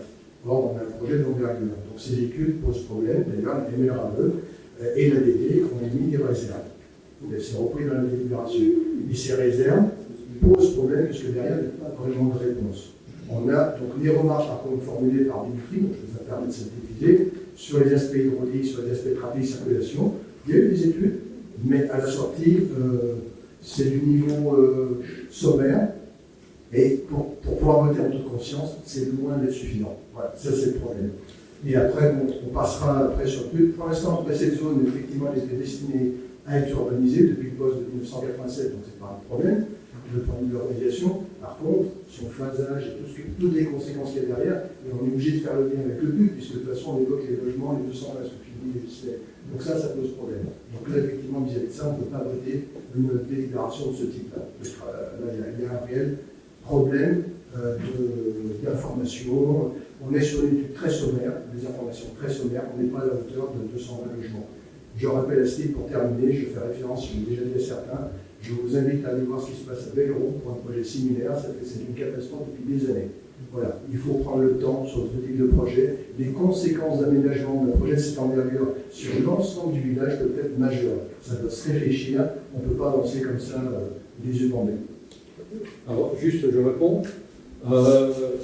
Je veux bien. Là, on était sous le SCOT de 2017 encore, quand on a commencé ce projet-là. Donc, on était avec une population, comme un nombre de logements à l'hectare qui était entre 20 et 30. Là, ça a changé. On est plus entre 45 et 50 hectares. 50 logements à l'hectare. Donc, au lieu d'avoir 230 logements correctement faits, avec un projet qui a été travaillé, là aussi je reviens depuis 3-4 ans, on va se retrouver avec 400 logements sur un même endroit, parce qu'à un moment, ça passera constructible, c'est les dernières zones constructives. Et on n'aura plus la maîtrise de ce qui a été fait, non, laisse-moi finir, et on va se retrouver avec 400 ou 500 logements sur les 8 mètres carrés, les 8 hectares qu'il y a. Pourquoi tu affirmes ça? Je rappelle que le PLU est en cours, et donc en fait il y a un projet, ça va nous permettre de se rattacher au projet de PLU qui concerne l'ancienne agropole. Je pense qu'on n'est pas pressé pour avancer, le projet est organisable. C'est ce que tu dis toi. Moi je suis d'accord avec Eric, mais j'insiste sur l'aspect juridique dangereux pour la commune et le risque financier que fait courir une délibération qui serait bancale. Voilà. Il faut mesurer les conséquences financières Madame de ce Platon. projet, c'est pas le cas. Donc ça a été dit, ce projet, que ce soit 220, 228 logements, c'est un projet qui est inadapté à la taille de la commune. Comme tu l'as indiqué, ça veut dire que c'est 500 personnes qui vont arriver d'un coup. Donc il faut vraiment largement le phaser, ce projet. C'est un projet, enfin le plus gros projet qui est eu à l'heure actuelle sur Malemort, c'est celui du site de Ludo avec 54 logements. Et on a parlé des incertitudes qui sont tout de même sur ce projet. Moi, ça me gêne un petit peu qu'on parle tout le temps d'écoquartier parce qu'il n'a pas encore la labellisation, donc on lui donne une étiquette qui n'est pas encore là.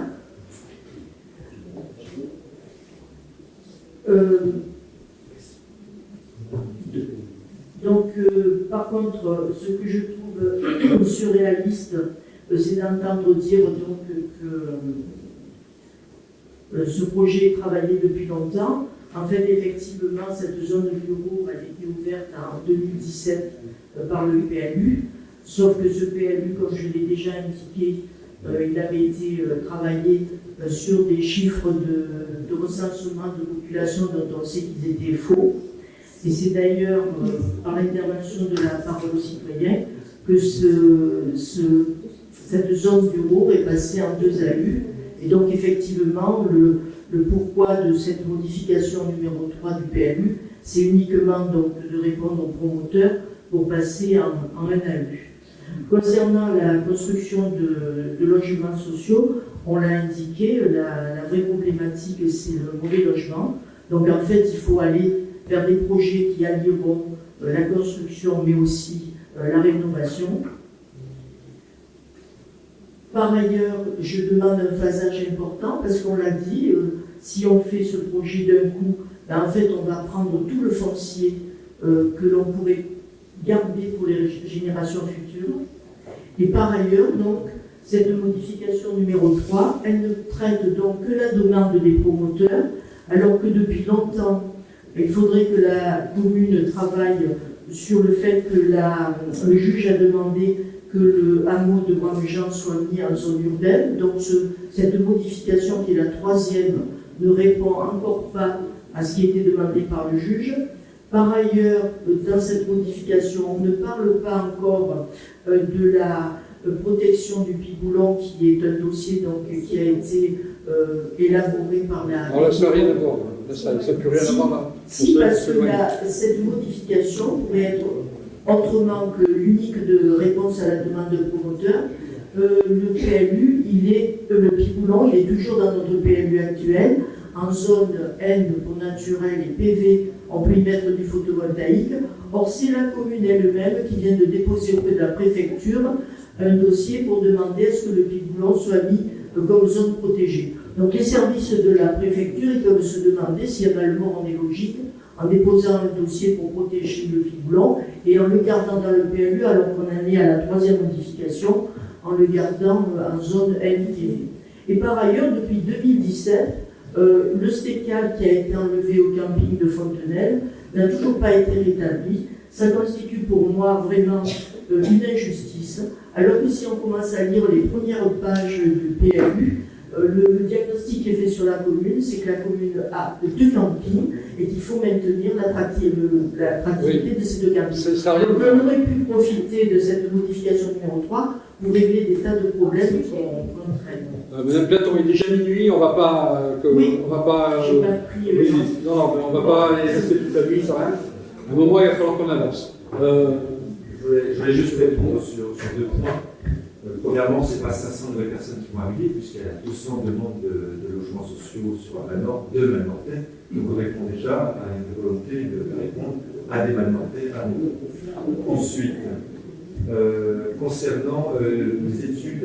c'est pas 200 demandes, le contrat de mixité sociale, c'est pas des Merci. Ensuite, concernant ce que M. Parois a évoqué, les études sur les écoles, forcément, on en a fait une, parce que c'était une des premières questions qui m'avait été posée. Donc on a fait une étude. Et en l'état actuel, on est en mesure d'absorber l'ensemble des enfants qui arriveraient sur Malnord avec la totalité de ce projet. Et la situation est telle que même maintenant, on aurait besoin même de ces arrivées. Je vous explique pourquoi. Puisqu'on a une table des naissances qui est en chute libre sur la commune, avec les petites sections qui vont arriver en 2026, ils vont être divisés par 2 par rapport aux CM2 qui partiront la même année. Ce qui veut dire qu'on va avoir un creux démographique qui arrive dans nos écoles, et si on n'a pas une nouvelle arrivée d'enfants, dans les 7 ans, on ferme de classe. Donc, effectivement, on a besoin de population pour conserver au moins ces classes ouvertes dans nos écoles. C'est le seul point sur lequel j'interviens.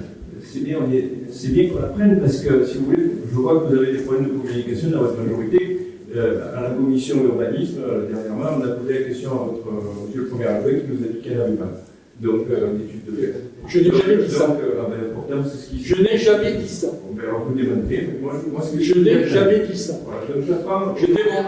Je dément formellement. Voilà. Donc, nous, on l'apprend maintenant. Ouais, mais un témoin comme toi, je m'en passe. Madame Platon, on va faire vite parce que... La baisse de la démographie, la baisse des naissances drastique, la baisse de la démographie, elle est partout pareille. Donc, on ne va pas arriver à inspirer les villages voisins. Par ailleurs, il faudrait plutôt s'occuper d'arriver à répondre aux besoins des malportés. On voit le problème qu'on a eu sur la crèche, on voit les tensions qui ont eu lieu en 2024 parce qu'on n'arrivait pas à assurer le périscolaire. Donc il faut d'abord s'occuper des malportés qui sont présents. Je suis étonné de ce discours à chaque fois. Non, moi je suis pour territorialiser aussi notre politique. On va s'occuper aussi des gens qui veulent venir sur Malmort, soit une commune attractive. Au contraire, une commune en bonne santé, elle attire la population. C'est ce que nous avons besoin pour ça. Il nous faut de l'éducation et il nous faut de la santé. C'est ce que vous avez refusé ce soir d'ailleurs. Et donc, du coup, il y avait aussi, normalement, quand on parle de demandeurs de logement, on a aussi des jeunes en décohabitation avec leurs propres parents qui vont à l'extérieur. Donc, les garder, donc du coup, pouvoir garder ces futurs enfants aussi, c'est aussi des... Mais on a construit des logements sociaux. Oui. Madame, on a des demandeurs de logement, on a une liste très conséquente. On a des gens qui sont en demande, qui sont dans le besoin, qui sont dans la nécessité. On a des situations qui sont vraiment dramatiques. Mais je parle de Malemorté sur la commune de Malemort qui habite à Malemort. Oui, mais par ailleurs, avec tout ce qu'on Il n'y a pas de donne. pareil, ils sont là, ils sont en crise, ils ont besoin de logement. Par ailleurs, avec tout ce qu'on donne aux bailleurs sociaux, chaque fois, on n'a pas un nombre de logements suffisant pour répondre aux demandes dont vous parlez. On a très peu sur un projet. On a un logement de vacants, une nouvelle construction d'un nouveau programme, on met non alimenté. Effectivement, il peut y avoir une personne qui habite de l'extérieur, mais qui a toujours une attache à Malemort, qui ont leurs parents, leurs grands-parents sur Malemort, ou des gens qui sont partis, qui reviennent. On va la fermer la porte, sous prétexte que non, on ne les veut pas. En aucun cas. On a besoin de logements sociaux pour les Malemortais. Non, mais moi, je parle de la démesure de ce projet. On n'est absolument pas dans la démesure, madame. On a plus de 200 demandeurs de logement. Quand il n'y a que 100 logements sociaux, on sera toujours en carence. Vous pouvez comprendre ça. Eh bien, tout ce que j'ai répondu en accord avec Gérard, c'est qu'il faut partir aussi sur de la rénovation. Donc l'argent qu'on donne, il faut aussi la donner sur des réseaux de rénovation de logement. Bon, J'ai une précision quand même. J'entends ça, c'est un peu comme la maison de santé. On a besoin de maison de santé, on est tous d'accord sur le constat. Le problème, c'est que là aussi, on revient au projet là, qui se dessine. Vous arrivez à leur présenter ce projet avec défaut? Mais bien évidemment que oui. on a travaillé. Hydrauliquement parlant, socio-économie. Mais il y a des gens qui travaillent ça. Chacun son Vous métier. avez vu ce qui est écrit dans le rapport? Vous avez vu les remarques de Ne va pas sur ce terrain, forcément tu vas nous mettre en défaut, forcément. Mais en tous les cas, j'aimerais ne pas vous mettre en défaut. Mais quand je vois les études et ce qu'on décide à un moment donné, mais posez-vous, vous rendez compte des conséquences de ce projet à l'échelle de la commune. On a besoin de logements sociaux, on est tous d'accord. Ok, le projet, la démarche, ok, on entend les éléments, on est ok. Mais réfléchissons, vous avez vu ce truc? Comment c'est présenté? C'est pas à la hauteur de la commune. Mais il y a un travail de fond. C'est un écoquartier, on se garde à c'est pas un facile. écoquartier, parce qu'on met 3 lots et on ne va pas mettre de tuyaux, etc. C'est un écoquartier. D'un point de vue paysager, on parle d'entrée de ville, etc. Ils sont où les plans, ils sont où les visuels? Il n'y a rien dans ce dossier. Je dis, c'est un dossier léger qui permet de réfléchir, mais il faut aller. Si on veut voter, il faut aller plus loin. Voilà. Le travail n'est pas à la hauteur de 250%. Voilà pourquoi tu dis ça. Tu n'étais pas dans le groupe de travail, donc du coup tu te sens lésé par Ah non, rapport à je ne ça. suis pas lésé. J'ai vu le dossier à l'enquête publique. Mais on a vu d'autres personnes qui étaient là avec nous, qui travaillaient avec nous, comme Philippe, Vincent, Christian. Alors, c'est quoi les conséquences sur les 20 prochaines années de ce projet? Expliquez. On en pourrait nous. Mais de... Non, mais attends. Ça, pour répondre à ça, C'est pas un projet de 10 logements, c'est un projet, c'est 200 logements. Ça va révolutionner le fonctionnement économique, social, environnemental de la commune. Et c'est pas avec ça qu'on va pouvoir voter encore une fois, mais soyez au niveau. Je sais pas, moi je comprends pas. On devrait... Ça va révolutionner le tissu économique, effectivement. Si on veut que l'économie fonctionne, il faut des clients, il faut des gens. L'affirmer, c'est bien, il faut démontrer. Alors là, il y a des choses à dire. D'abord, il y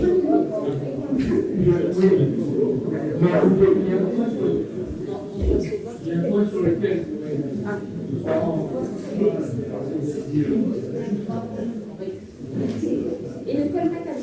voilà, il y a un point sur lequel je voudrais dire, tu parlais d'économie. Voilà, ça c'est un point très important, bravo. Effectivement, tu as tout à fait raison. Donc sur les 220 ou 230, 240 logements, on en a 50% de logements sociaux, soit qui viennent de Malemort. Ça, je voudrais bien qu'on me le démontre. Est-ce qu'on a la maîtrise à 100% de tous les logements sociaux? Deuxièmement, sur les logements qui restent, sans logement, c'est pas sans Malemortais qui vont prendre les logements. Ça peut être des gens qui viennent de l'extérieur. Donc on va avoir effectivement des gens qui vont venir de l'extérieur. Pourquoi pas? C'est bien, le village se développe. Tu parles d'économie. On va avoir des jeunes qui vont arriver, des gens qui vont arriver sur le village. Qu'est-ce qu'on a à offrir en termes d'activité, justement, dans la mesure où notre zone artisanale actuelle est quasiment saturée, d'accord? Dans la mesure où, effectivement, en centre-ville, on a quelques logements, mais comme je disais tout à l'heure, la maintenance est faible, donc il y a une activité. Et où, finalement, on avait un super projet d'extension de la zone du chemin de salon pour lequel finalement on n'a pas avancé. On en est où? Donc on va faire venir des gens alors que la zone du chemin de salon, qui est une zone d'activité qui pouvait faire venir des entreprises et proposer du travail pour les malnortés, pour éviter que notre commune devienne une commune dortoir, et bien au bout du compte, qu'est-ce qui se passe? Voilà, tu as raison, effectivement, le problème économique est important. Oui. Mais je pense qu'il faudrait qu'on puisse développer notre zone, parce que, l'air de rien, dans ma délégation que j'ai eue là pendant quelques années, j'ai rencontré beaucoup d'entreprises qui souhaitaient venir s'installer sur la commune, et à qui on ne pouvait rien proposer, dans la mesure où tout est saturé, où il n'y a pas de place, il n'y a rien. Bon, allez, c'est bon. On passe au vote et terminé, parce que bon, j'ai aussi des réponses à vous donner même là-dessus. Si tu as des personnes, si tu proposes du travail alors que tu n'as pas de logement, les gens vont habiter à l'extérieur, ils vont venir travailler sur Val-Nord. C'est pareil, il faut que ça soit une concordance entre les deux. Voilà. Bon, on va passer au vote. Bon, qui est contre?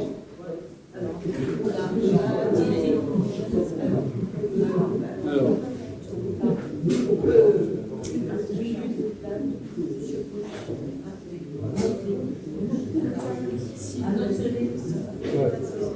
Alors, Monsieur Castagnier, Madame Poursat, Madame Agier, Monsieur Bruchet, Madame Platon, Madame Andréis, Monsieur Faro, Madame Leval, vous êtes d'accord? Non. Oui. Voilà. Habert, Ravasa, Béraudier, Cherout, Daval, Laquet, Guy. Qui s'abstient? Monsieur Pigné. Voilà, bon. Je pense que j'ai rejeté. Voilà, bon, on va passer au 31. Alors, délégation de fonction de signature au titre de l'article du Code de l'urbanisme à M. Christian Rondelat, premier adjoint, dans le cadre de la demande de permis d'aménagement d'écoquartier lotissement à la campagne. Voilà. Donc, comme Madame le maire et sa famille ont un terrain de 6182 mètres carrés sur cette parcelle de terrain, elle ne peut pas signer. Donc, je me propose pour prendre la signature à sa place, pour signer les papiers à sa place. Donc, ce que je disais, il n'y aura aucun papier qui sera signé pour le permis de construire en lui-même, vu que je me suis engagé, on s'est engagé à pas le faire. Voilà. Donc, a dit que la délégation de fonction à M. Christian Rondelat, premier adjoint au maire, comprend une délégation suivante: les actes préparatoires à la décision, de l'arrêt de permis de construire, de l'ensemble des actes de correspondance relatifs aux matières énumérées au paragraphe précédent. La signature de M. Christian Rondelat sera précédée de la mention par délégation du conseil municipal. D'acter que M. Christian Rondelat, premier adjoint au maire, aura en charge de la gestion des crédits inscrits au budget de la commune, correspondant en matière énumérée au paragraphe ci-dessus. À ce titre, M. Christian Rondelat, premier adjoint au maire, pourra engager les dépenses afférentes et signer les bons de commande nécessaires. Voilà, on passe au... Oui, Madame Platon, mais vite. Bravo, c'est une démarche éthique qui est dans le sens de la charte de l'élu. Mais par contre, pour le projet bureau, il n'y a eu aucune concertation. La commune n'a pas voulu faire de réunion publique. Elle a fait des réunions qu'avec les riverains. C'est la parole aux citoyens qui a fait une réunion publique. Et je pense que pour un projet colossal comme ça, il faut associer la population. Bon, c'est votre avis. Bon, on va passer au vote. S'il n'y a plus d'autres questions. C'est l'avis de tous. Oui, c'est bien. Donc on passe au vote. Qui est contre? Alors, M. Castagnier, Bah, non, Non, Madame Platon. Madame Platon, elle est. Elle va être s'abstient. Ah oui, oui. Pour l'instant, elle n'est pas prête.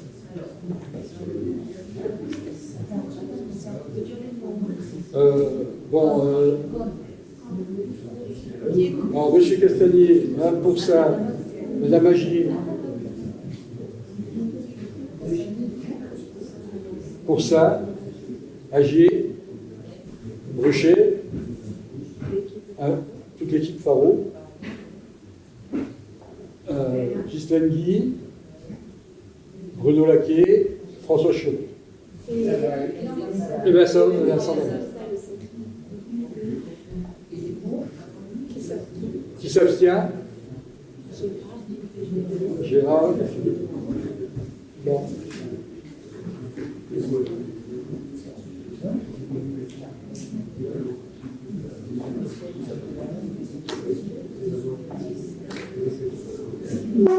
Bon, on passe celle-là, mais ça sert à rien, mais bon, on la passe quand même.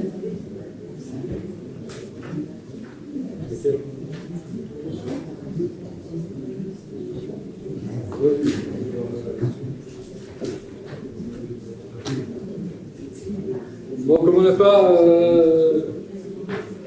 comme le vote a été négatif pour les deux premiers, celui-là c'est le but. Je suppose que vous n'êtes pas d'accord, parce que ce que je peux vous dire, c'est qu'à la prochaine élus qui prendront la commune, vous serez quand même obligé de les faire, parce que c'est une obligation.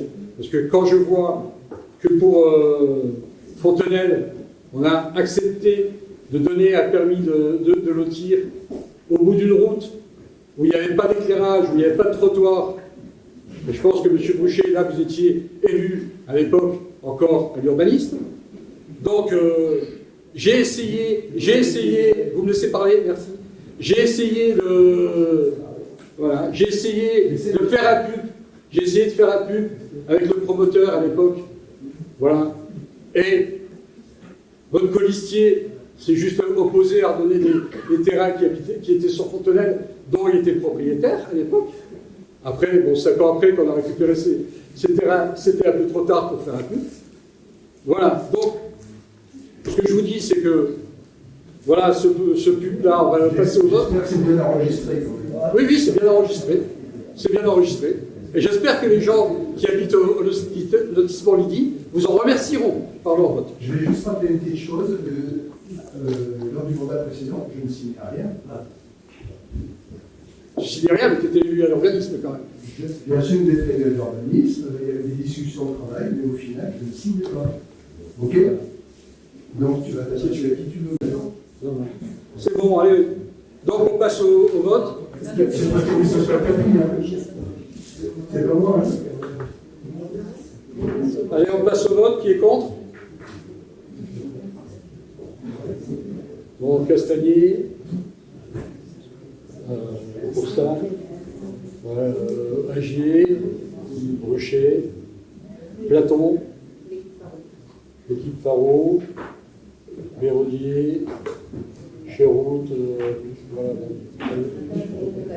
Laquet. Et Gisèle.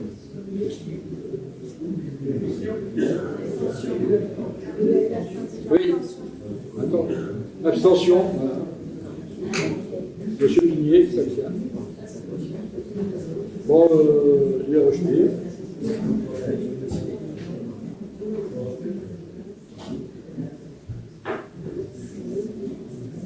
Bon, bah, le numéro 33, ça ne sert à rien de le faire, vu qu'il n'y aura pas d'autre projet.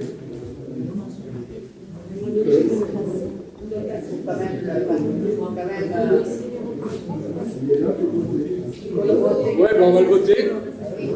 Donc vous avez vu ce que c'est la... Si, c'est remettre les voiries dans le giron de la commune, comme d'habitude. Et comme c'est pas fait, comme ça ne sera pas fait, ça ne sera rien de bien donné. Donc voilà, qui vote contre?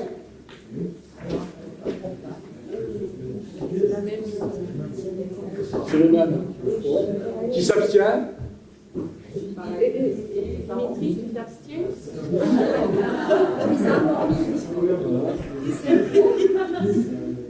Alors, Philippe, vous avez Voilà, puis l'autorisation de programme, c'est pareil, numéro 34. On passe au vote. Qui est contre? Autorisation de programme. L'autorisation de programme. Ça découle.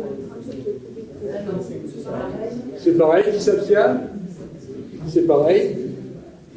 Voilà, on peut rappeler Madame le maire.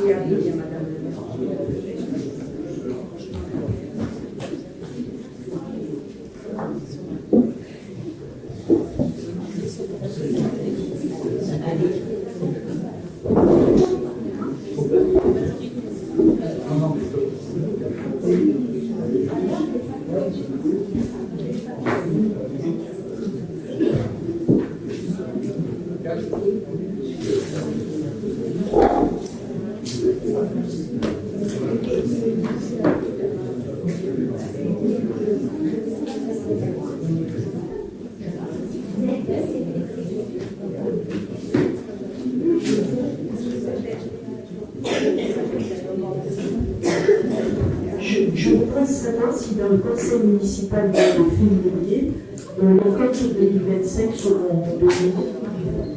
C'est dommage.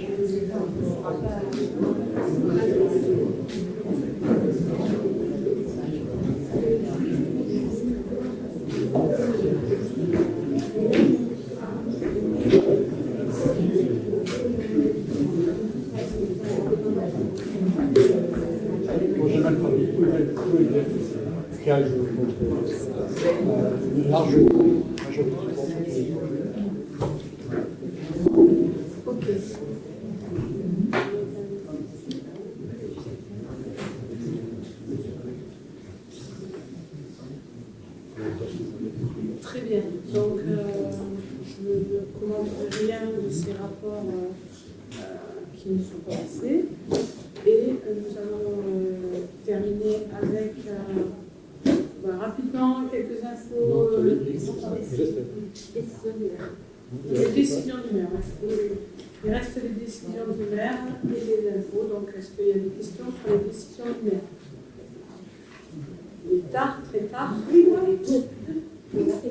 alors, la première, ce n'est pas une question, c'est une requête. Voilà. J'ai été alertée par plusieurs personnes du fond de la cour. Chemin Grand Michel, bon, c'est pas les décisions du maire, c'est pas les décisions. Non, des questionnaires. Ah oui. Ouais, on ne voit pas les questions, on va juste sur les décisions. Est-ce que vous avez des... Alors, les décisions, oui, concernant la petite ministre de la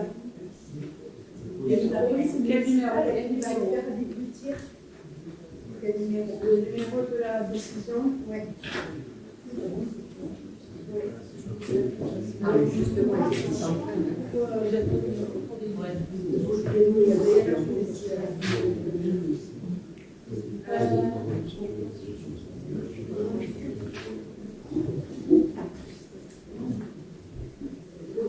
Oui, la police municipale doit les faire tirer 2 fois par an.